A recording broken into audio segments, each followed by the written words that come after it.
Welcome to another exclusive talk session. This time we have Rick Champagne with us from Nvidia, and he will talk about real-time ray tracing. Thank you. Hello, everyone, and thank you for joining us here in the studio today. And also, thank you to the Zero Density family. We really appreciate you having Nvidia with you. So, today, we're going to talk about ray tracing and the future of content. So, why is there a rendering revolution underway? Well, to start with, the complexity of content is greater than ever, and traditional methods of rendering just aren't practical anymore. The quality bar is higher than ever, and content has to rise to match with audience expectations. Also, there are new methods and techniques to not only create content, but also to keep pace with the rising volume of it. In fact, there are over 6 billion images rendered every year across multiple industries. In film and television alone, there are billions of images rendered because of the sheer number of frames in animated and visual effects-driven television shows and movies. But today, the revolution just got bigger. We have partnered with Fox Sports, Zero Density, and Unreal Engine to bring you this set. What we're doing here is showing you real-time ray tracing for live on-air graphics and virtual sets. But more on that in a minute. Look at the beautiful studio that I'm in right now. You can see the beautiful reflections, of course, in the car window. You can also see soft shadows. There are area lights, ambient occlusion, and of course, refractions as light travels through the windows. But that's why Nvidia invented the world's first ray tracing GPU. This studio right now is being powered by the very Quadro RTX 8000 you see on screen, running on an HP Z by HP workstation. Not only is it capable of beautiful 3D graphics, but it's designed for silky smooth VR, for high-end post-production, including real-time 8K editing and color grading, faster than real-time transcoding, and powerful AI training and inferencing capabilities.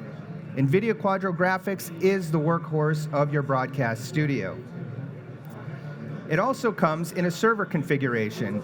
This server is capable of everything we just talked about, and it can also double as a virtual workstation, allowing your artists and staff to access their applications remotely from anywhere in the world, anytime. So, ray tracing is a form of rendering that simulates how light works in the real world. There are lights all around us, and the light rays are bouncing off of the different surfaces.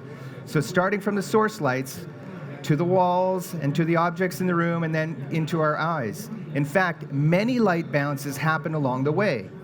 Depending on the object's surface properties and the position, the reflections, and anything like caustics, light traveling through glass, bouncing off of skin where it bounces just below the surface, and it's called subsurface scattering, and then it creates a different effect.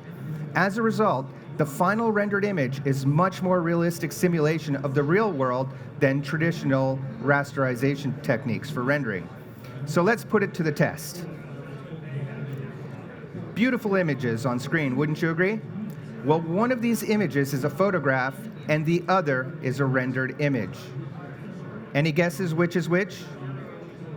So the one on the left is real, and the one on the right is rendered. Here's another example. Real or rendered? This one's a little tougher. All right, let's give it the reveal here. So rendered and real. And then finally, here's another example for you.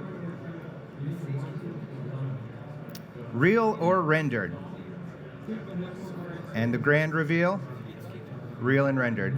So you can see ray tracing really, truly does bring an unprecedented level of realism to the screen. Here's an example of ray tracing, or of an image without NVIDIA RTX ray tracing on. And then we'll turn it on to show you the difference. Incredible realism of each of those surfaces and the way that the light reacts and the reflections from there. This is all done in Unreal Engine 4.22, and it's capable of amazing photorealistic rendering, just like in this studio with Fox Sports. And it happens to be the backbone of the studio. We're going to have the Unreal team come a little later to get a little deeper into the technical details about how this is possible. So we're really happy to partner once again with Fox Sports, with the Unreal Engine team, and of course with Zero Density. Thank you very much to all of our partners, and of course, thank you for joining us in the studio today.